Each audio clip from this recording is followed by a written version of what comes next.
stay safe. The game tonight, the Spurs beat the Pistons, the two hottest teams playing right now. San Antonio Spurs beat the Detroit Pistons on the road by the score of 114-103. Wemby was everywhere tonight. 21 points, 17 rebounds, 6 blocks. He was sensational, and because he forced the Pistons to shoot 38% from the floor, 19% from the three.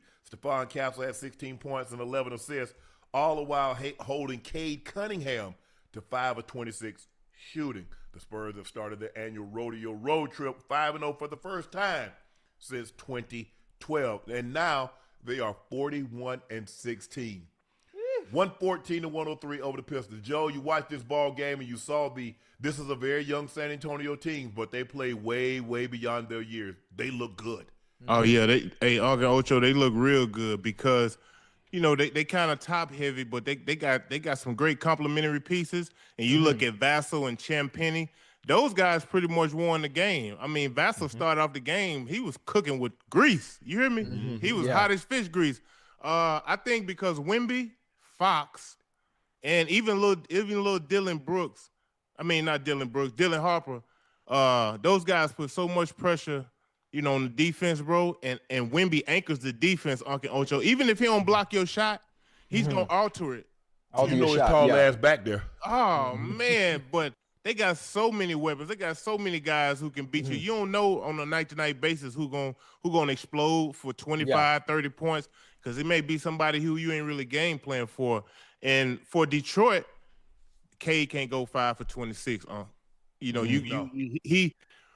Detroit depends on him so much, and this is part of the MVP talk that we've been talking about. Right. He can't afford to have off nights like this, Ocho, and expect for the Pistons to pick him up and they win. It's just not possible. De'Aaron Fox, Vassell. Remember, guys, they got rid of Shannon because they couldn't get him any minutes. Yeah. Right. Yeah. They had to let him go. Calvin was doing what he does. They moved Harrison Barnes, was once in the starting lineup. Now he's coming off the bench. Keldon Johnson comes off the bench. Dylan Harper, who's a top 3 pick, comes off the bench. Yeah. So this team is loaded. And like you said, Joe, on a given night, you really don't know who can light you up. You know Wemby can go get you 30-20. You know Stephon Castle, he had a 30 or 40-point 30-point triple-double a couple of nights ago. Champagnie. But this is a good team, man. They play defense. They play hard because they can funnel everything to Wemby. Man. You know Wemby back there. Oh, yeah. He might not block it, but he damn sure going to alter it. Oh, yeah. And another thing, Uncle Ocho, it ain't but a handful of teams in the NBA who extend their pressure to pick up defensively. San Antonio is one. Detroit can do it. OKC. Boston does it too, and Indiana. And so this was a good defensive game. I thought it was physical. I thought Duran played great against Wemby. Uncle Ocho, he was physical with him early, took his legs from him a little bit, because I thought Wemby kind of got off. He kind of got off to such a slow start, but I thought Durant energy, effort, and just his physicality alone is what kept him in the game. But they gotta have Cade play a lot better than this. Yeah, I think obviously I watched the game, Uncle Joe, and obviously Wemby, Vassell looked very good. Castle, Wembanyama gonna do what he does, but Detroit is a good team, right? They play very well on both ends of the court. But Cade Cunningham, based on the comments he just made a few days ago, not too long ago, about him being the best, American player right now. I mean, most definitely. So games like tonight, it has to show up when you're playing against the cream of the crop when it comes to teams like the Spurs. So I mean, obviously, you won't always have games like this, but games like this where we need you to show up and be at your best. This is the time to show out. Yeah, I agree, Ocho. Yeah, I agree with you, Joe. I don't know if they have another guy that I can consistently, if K get held down, who can I really count on to go give me that production? Right. Everybody else, I mean, you look at OKC, if you shut off Shea, you got J-Dub. Yeah. You got Chet. Yeah.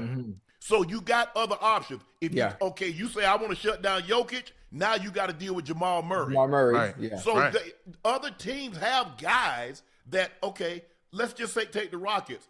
Now, Şengün hadn't been playing well of late, but you know he's a walking 2020 guy. Oh yeah. If you say I'm gonna take KD away, Şengün can punish you. Yeah. So I'm looking at Detroit. I'm not really counting on Tobias Harris because I've seen enough of him. I saw him in Philly, and when Joel Embiid couldn't get it going, I just don't have a whole lot of faith in Tobias. He gonna have to step up and give him something. He the veteran president on the team. He done been there. He's played on, some pretty good playoff teams. I think when the postseason come, he gonna have to win them a game or two in a series in order for them to advance because you put so much on Cade. Cade gonna have to play like D Wade played, and when was that? 06? in the final series. In order for him to win, Dallas. He averaged 34 though. He averaged 34. Ocho, in order for the Pistons to win, that's what Cade gonna have to do. He gonna have to take over. He gonna have an out of body experience to the point to where he's consistently carrying this team night in and night out. I think that's gonna be the hardest part about them advancing in the postseason because other teams gonna gear up to stop him. Yes. And he'll take some difficult shots. He's not the most efficient. We saw the other night, Joe, where he got up 34 shots against the Knicks. Now they won 42, 13 and 8. Yeah. And so when you're inefficient and you win, people tend to look past it. Right. But when you go 5 of 26 and you lose, they're like, well, damn. Well, this is kind of his MO. Yeah. He's not the most efficient. And I get it. He's going to take some difficult shots. You ask him to do a lot because he's an outstanding defender. But I'm going to go back to Tobias Harris. The best thing that ever happened to Tobias Harris is that he got a chance to play with Ben Simmons because Ben Simmons caught all the flack while Tobias was on a max contract and wasn't getting criticized at all. Because everything, it was like Joel Embiid or Ben Simmons. Yeah. And Tobias Harris flew up under the radar. You'd have thought he was a B-52. Flying up under the radar because he went undetected. And then you looked up like, hold on. How Tobias only had 6 points? Right. And we killing Joel Embiid. We killing Ben Simmons. But he's a max player too. Yeah, I agree. He got to take some blame for that. But I think things are a little different for him. I think he knows. He should know anyway. In order for them to even have a chance, Uncle Ocho, to make it to a finals, he got to get them a consistent production night in and night out. It's just not possible. They're not offensively heavily structured to put up 130, 140 points a night. No. Right. They're not constructed like that. So I expect Cade, obviously, to play a lot better, and I expect him to get a little help from these other guys. I think Duran has been playing awesome.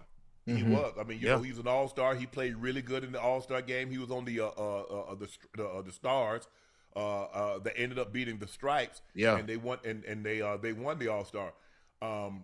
So I'm counting on Duran to give me a double-double. I'm at least counting on him to give me somewhere between 16 and 20 and somewhere between 10 and 15 rebounds. I'm penciling that in, Ocho. Oh, yeah. And I ain't got no whiteout and I ain't got no eraser. So it's an ink.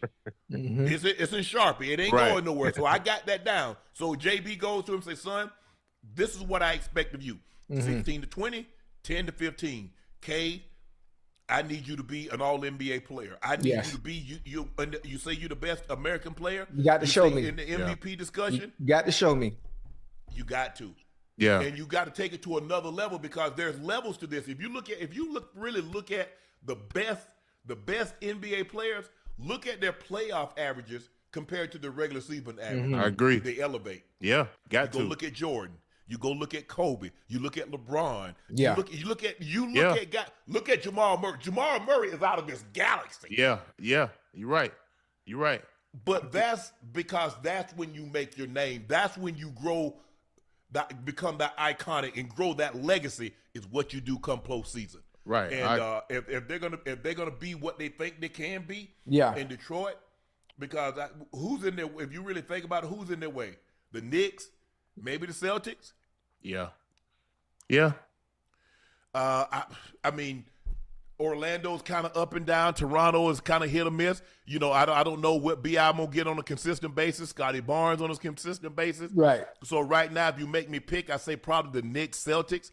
But Detroit's gonna have to play a little bit. I mean, you can't shoot 38% and 19% from the three and expect to beat an upper echelon team. Yeah, I think Cade he'll take blame for this. just being a leader, Uncle Ocho. It's just some games you gotta raise your hand, and be like, "Hey, my bad tonight." Yeah. Because we forgot about the Cavs. The Cavs gonna have something to say about it too. With Beard,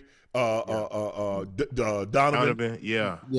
Those two big twin towers, Evan Mobley and Jared Allen. Yeah. So they're gonna have a little something to say. And they got Merrill can shoot the ball from 3. He can get hot and he can shoot you out the building in a hurry. Yeah, they had just came off like a 7-game win streak. They lost the other night, but they have been playing pretty good ball. But back to Kevin, and he's got to, this is what superstars do, man. They show up when time is needed. He got to be ultra aggressive. But here's the thing, Joe. If he say like if he can be somewhere between like 44 and 47%, he start getting down there that 41, 40, 39, 38. They got no chance. Yeah, no. They got no chance because a lot of those shots they're gonna get runouts. Yeah. So that's what you got to be careful because some of those shots they're gonna be air balls. They're gonna throw the long pass. They're gonna throw a touchdown pass, or it's gonna hit the back iron, and then next thing you know, 2 dribbles and a layup at the other end. Right. So that's my only concern. As long as he's not in the low 40s, dip down to the 30s, I think they have an excellent chance of winning. I agree. I think what hurt him tonight, he got off to a bad start. He's 1 for 8, 1 for 9 to start the game. Hey, when you get off to a start like that, in order to get back to 50%, boy, you got to start cooking. You got to make it your next 8 shots. Yep. You make it the next 8 shots, now you at 50%. Yes, sir. You got to start cooking. That's one of the worst feelings because you try to get it all back at once, Uncle Ocho, but you have to take your time and just let it come to you, bro. It's just a part of the game. Because the great player, what you say, Joe, shoot or shoot. Yeah, shoot or and shoot. you believe the next one's going in. There you go. You're like, damn, man, somebody take the lid off the basket. The hell? Boom. Boom. and you get good looks to that thing. He had 1 3. It was all the way down and just came out. Oh man. Like, oh man. I know that feeling too, boy. That's an ugly feeling. It's tough. It's a tough one. Ocho, that's like us. You struggle a couple. You drop 1 or 2 early. And then you fight the ball. It beat you up. Man, I done caught the ball like 6 times. That's only 1 catch.